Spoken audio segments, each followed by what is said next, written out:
dari seluruh siswa yang ada di dalam kelas.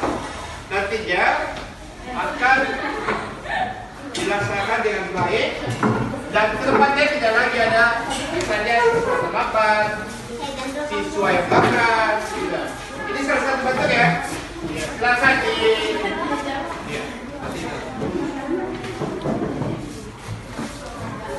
Boleh ya? Nanti masing-masing kelompok boleh bacakan. 2 orang tampil.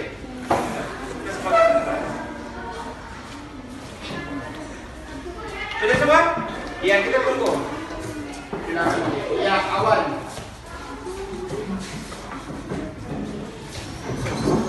Kemudian nanti setelah kesepakatan kelas ada keyakinan kelas. Ya. Jadi kalau nanti ada pertanyaan kesepakatan kelas itu apa maksudnya? Ya kita sepakati bersama. Tidak boleh lagi ya pertemuan di kuliah tidak boleh lagi. Dan itu betul-betul bukan paksa dan siapapun, tidak ada paksaan. Ya dia dari situ variasi. Apa? Lanjut ya. Nanti setelah ini baru kita pindah ke yang keras. Sekarang silakan kelompok berapa ini? 1. Ambil. Siapa yang mau baca dulu? Silakan. Tidak apa-apa, baca aja. Ya, di sini baca apa kerjanya kamu. Ya. Silakan. Baca sedikit aja. Ya, silakan. Ya, silakan baca. Baca aja. Kamu punya? Menghadap sana. Jihan tidak boleh mencoret-coret dinding, meja, dan kursi. Ya, boleh ya. Kita masukkan. Sepakat ya? Iya, lanjut. Tinta Saftari tidak boleh ribut saat belajar. Ya, bekerja. Tidak boleh bicara saat belajar. Ya, sama ya. Sepakat. Lanjut. 4. Tidak terlambat di sekolah. Bagaimana? Boleh ya? Ya, lanjut. Sepakat ya? 5. Tidak keluar masuk saat jam pelajaran berlangsung. Ya, itu juga sering terjadi. Sepakati. Tidak boleh lagi. Bekerja? 6. Menyapu ruangan kelas. Iya. Kira. Lanjut. Silakan Setiawan. Setiawan lagi. Ya. Jadi berikan aplaus untuk ini. Iya.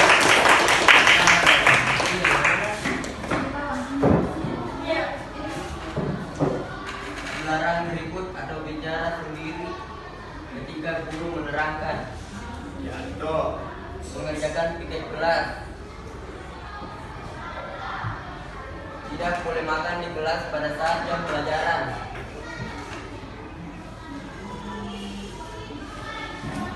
Tidak boleh tidur saat guru mengajar.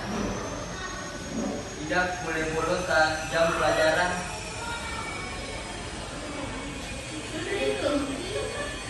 Bawa lagi, Mas. Tidak terlambat masuk kelas.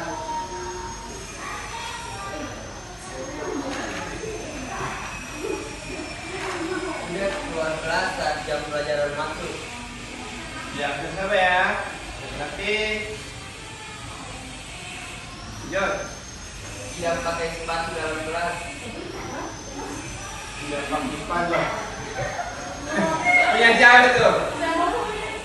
Punya jalan tuh. Tidak boleh. Kali ini ya. Iya, ada bawa. Lanjut. Iya, coba ya. Iya, betul jawab. Iya. Jadi jadi kesepakatan kelas seperti ini. Jadi apa sini? Siswa tidak boleh datang terlambat dan sudah ada. Berarti tidak boleh berbicara dalam kelas kecuali diizinkan. Gitu ya? Berikutnya, siswa tidak boleh keluar masuk kelas. Tadi sudah ada. Cerdasan berarti. Berikutnya, siswa harus berpakaian rapi. Ya, itu tadi masih kurang. Ya, maksudnya berpakaian rapi, tidak sesuai seragam. Ya. Kemudian berikutnya apa? Atau pakai songkok, pakai levi's dan sebagainya. Tidak boleh. Berikutnya tidak boleh buat sampah, tadi juga sudah ada. Kemudian siswa harus menjaga ketertiban di kelas. Ya, jadi itu adalah kesepakatan kelas. Dan itu sengaja tidak boleh, harus ada. Dan ini bisa disampaikan ke wali kelas bahwa di dalam kelas itu harus ada kesepakatan. Kesepakatan kalau dilanggar biasanya apa? Ada unsur ya kasih. Jadi dipahami ya? Dipahami ya? Iya, jadi kesepakatan kelas ini bukan saya buat. Iya, jadi kesepakatan kelas ini bukan saya buat, tapi Anda sendiri yang membuat bersama-sama. Sekarang, bisa dipahami, kita pindah ke keyakinan kelas dulu. Tahu keyakinan kelas? Sedikit berbeda dengan kesepakatan. Kalau keyakinan berarti kita yakin bisa apa? Melakukan. Jadi tertib saja kondisi yang ideal, yang stabil di dalam kelas. Ya, kata-katanya bagaimana? Siapa yang bisa menjawab untuk keyakinan kelas? Coba. Ya, sekarang silakan pikir dia. Silakan dirobek dulu. Kita keyakinan kelas lagi. Dirobek. Oke. Saya akan menjawab. Untuk keyakinan kelas seperti apa? Seperti apa? Ya, bersikap jujur. Gitu. Jadi silakan kami keyakinan kelas. Bersikap jujur. Gitu ya? Bersikap jujur. Keyakinan kelas. Jadi kita yakin bisa bersikap jujur. Berarti yang buat sampah dia tahu bersikap jujur kok saya. Jadi kalau bersikap jujur kita yakin. Silakan, apa lagi? Katanya bersikap jujur. Apa lagi? Iya, boleh. Silakan tulis saja, tidak usah takut. Usah, nanti kita sih. Kita apa namanya? Nanti setelah diingatkan lagi.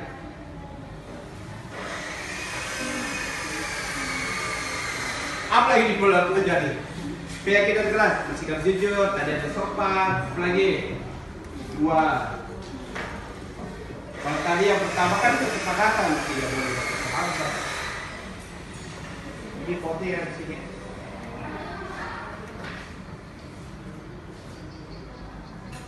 Sahabat bisa nanti segmennya gini, potong-potong aja, apa?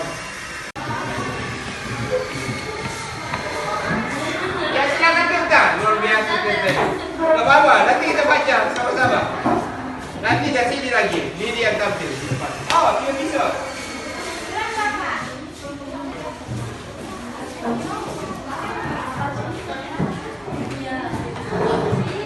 Silakan, Didi. Ya, tampil lagi di depan. Masih ada? Masih ada ya? Jadi sedikit saya sampaikan bahwa kesepakatan dan keyakinan sedikit berbeda ya. Kalau kesepakatan lebih mengarah kepada ada tiga aturan-aturan atau biasanya hukuman-hukuman gitu ya. Saya datang terlambat. Tapi kalau keyakinan keras berarti ada harapan bahwa kita betul-betul yakin bahwa kelas ini akan terpisah dan berangkat dari kesepakatan tadi, bersifat jujur, kemudian bersikap sopan santun, yang lagi banyak semua. Ya, sekarang silakan Didi tampil di depan. Baca kelompoknya kelompok 1. Nanti kelompok ini baca kelompok 3. Kamu baca kelompok 1. Silakan kita yang bilang.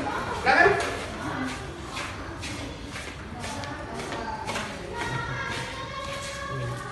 Ini kecepatan. Najwa. Di bawah itu yang melakukan dengan senang hati dan menyampaikan hasil dari kesepakatan kelas. Ya, lanjut. Berikutnya. Yang kedua, bersikap tanggung jawab atas perlakuan yang dilakukan. Toleransi. Ya. Aplaus dulu untuk ya. Nah, silakan kita hadir di depan.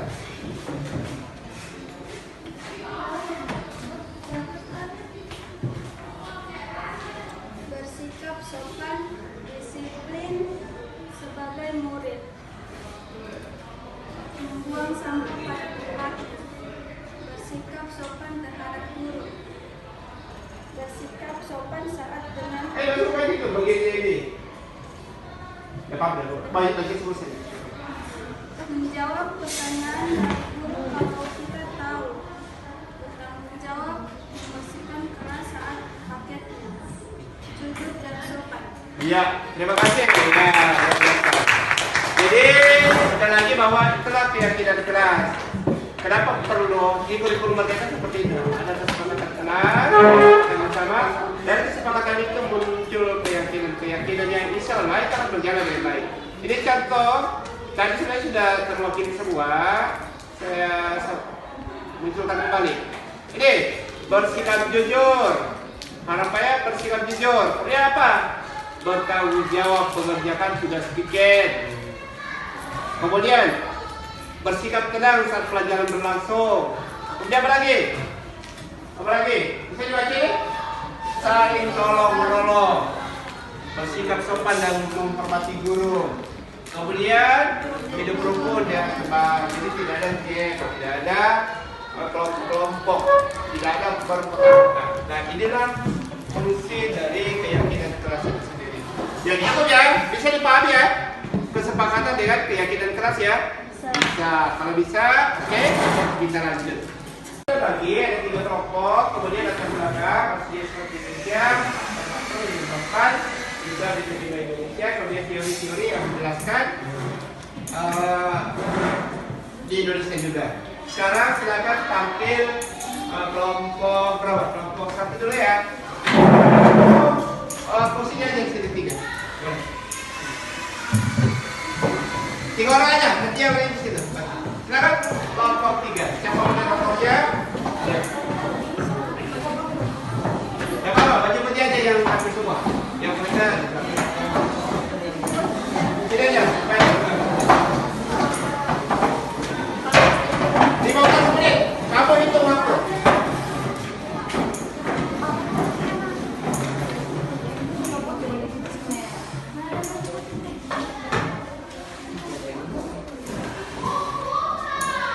Ya duduk aja, gak apa-apa. Silakan siapa beneran. 15 menit. Kamu hitung 15 menit. Oh, duduk aja. 5 menit. 5 menit presentasi, 10 menit dia aja jawab. Oke ya? Silakan. Assalamualaikum warahmatullahi wabarakatuh. Waalaikumsalam warahmatullahi wabarakatuh. Selamat pagi Bapak Guru dan teman-teman yang berbahagia. Pertama-tama kami panjatkan puja dan bersyukur kepada Allah Subhanahu wa taala karena telah memberikan rahmat kepada kita semua sehingga kita dapat berkumpul di ruangan kelas ini. Perkenalkan, nama saya Najwa selaku moderator di sini dalam diskusi materi tentang latar belakang masuknya Islam. Adapun anggota kelompok saya Rindi, Muhammad Aditya, Amelia, Franda, Tirta, Yudi, dan Salsa. Selanjutnya penyajian materi akan disampaikan oleh Rindi. Saya persilakan. Latar belakang masuknya Islam di Indonesia. Indonesia merupakan negara dengan penganut agama Islam terbesar di dunia, karena hampir 87% penduduk Indonesia adalah pemeluk agama Islam. Hal ini dikarenakan penyebaran agama Islam di Nusantara yang cukup aktif adalah dari Pulau Sumatera hingga ke Sulawesi dan Maluku. Hal tersebut terjadi sejak ratusan tahun yang lalu dan sejak penyebaran agama Islam terjadi pada masa Wali Songo. Seperti halnya penyebaran agama Hindu-Buddha, kaum pedagang memegang peranan penting dalam proses penyebaran agama Islam, baik pedagang dari luar Indonesia maupun para pedagang Indonesia. Para pedagang itu datang dan berdagang di pusat-pusat perdagangan di daerah pesisir. Malaka merupakan pusat transit para pedagang. Di samping itu, bandar-bandar di sekitar Malaka seperti Perlak dan Samudra Pasai juga didatangi para pedagang. Mereka tinggal di tempat-tempat tersebut dalam waktu yang lama untuk menunggu datangnya angin musim. Pada saat menunggu inilah terjadi pembauran antara pedagang dari berbagai bangsa serta antara pedagang dan penduduk setempat. Terjadilah kegiatan saling memperkenalkan adat istiadat, budaya, bahkan agama. Bukan hanya melakukan perdagangan, bahkan juga terjadi asimilasi melalui perkawinan. Di antara para pedagang tersebut terdapat pedagang Arab, Persia, dan Gujarat yang umumnya beragama Islam.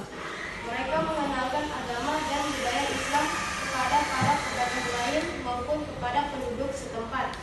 Maka mulailah ada penduduk Indonesia yang memeluk agama Islam. Lama-kelamaan penganut agama Islam makin banyak. Bahkan kemudian perkembangan perkampungan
Tanzania ada?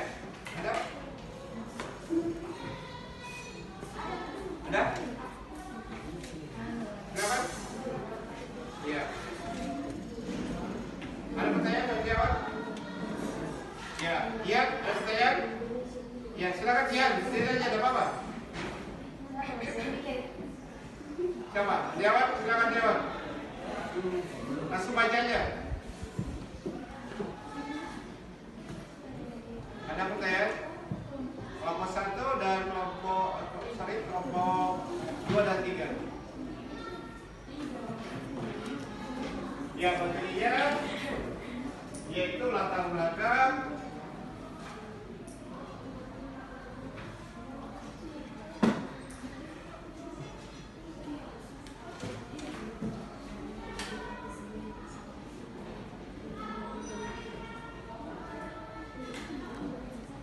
ya, ada sebab khusus, ada sebab umum juga. Nggak ada pertanyaan? Ada pertanyaan?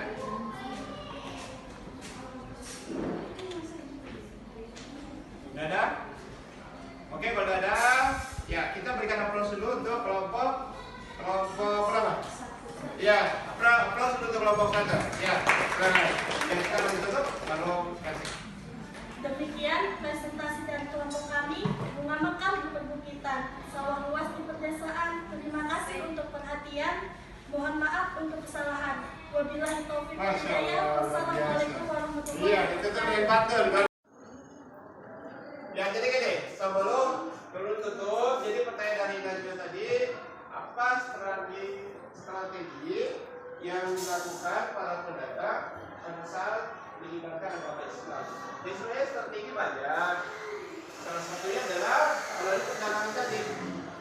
Ya, jadi melalui perdagangan mereka membawa di dalamnya di tiap-tiap bandara atau bandar perdagangan itu ya.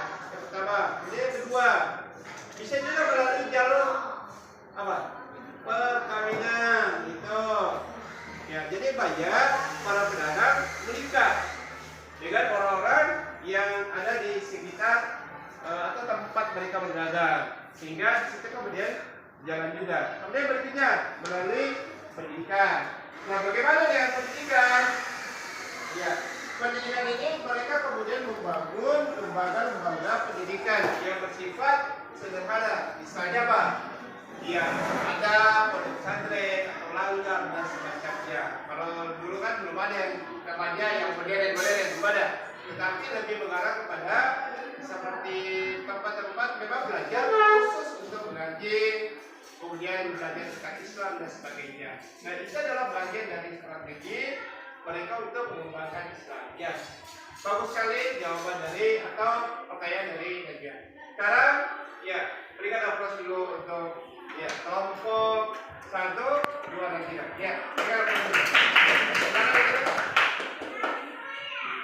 Saya sebagai moderator mohon maaf apabila dari kelompok kami ada salah berucap kata. Kesekian tanpa kekasih, cukup sekian dan terima kasih. Wabillahi taufiq wal hidayah. Wassalamualaikum warahmatullahi wabarakatuh. Waalaikumsalam.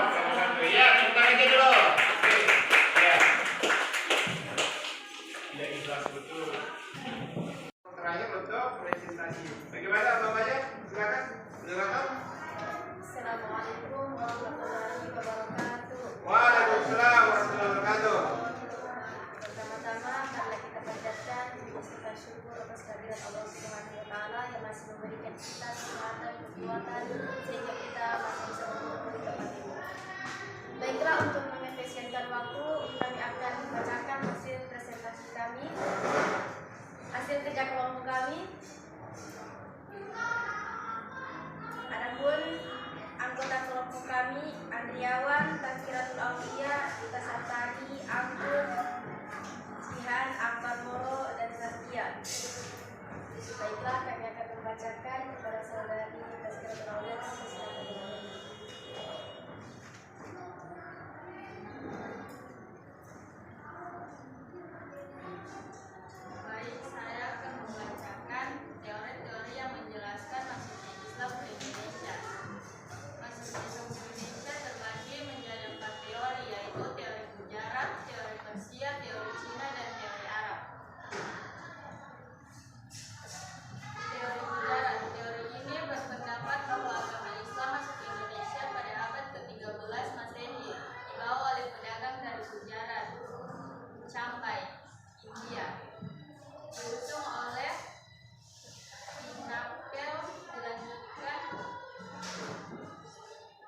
keyakinan. Teori ini berpendapat bahwa Islam memasuki Indonesia bersama migrasi orang-orang Cina ke Asia Tenggara dan memasuki Palembang pada tahun 879 Masehi atau abad ke-9 Masehi. Teori Mekah. Teori ini berpendapat bahwa Islam masuk ke Indonesia pada abad ke-7 Masehi, dibawa oleh pedagang dari Arab atau Mesir.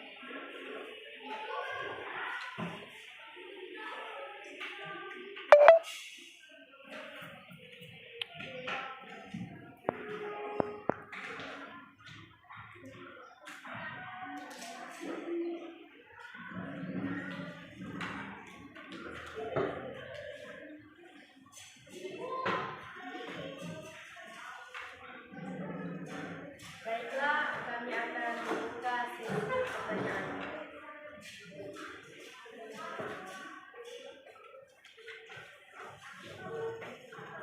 Ya, silakan dibuka sesi tanya jawab. Katakan ya, menjawab bertanya ya. Silakan ya. Ya, katakan ya. Silakan. Saya dari kelompok 1, saya Ridho Aziza ingin bertanya kepada kelompok 3. Menurut kalian, teori mana yang paling kuat dalam memberikan gambaran menyeluruh tentang proses masuknya Islam ke Indonesia? Ya, teori yang paling kuat. Teori mana yang paling kuat?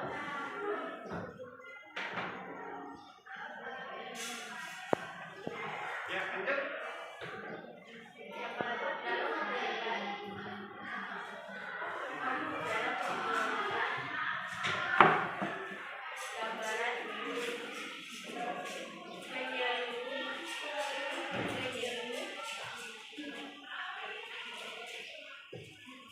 tentang proses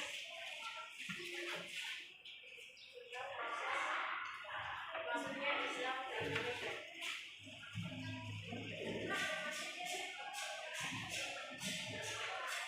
Ya, cukup.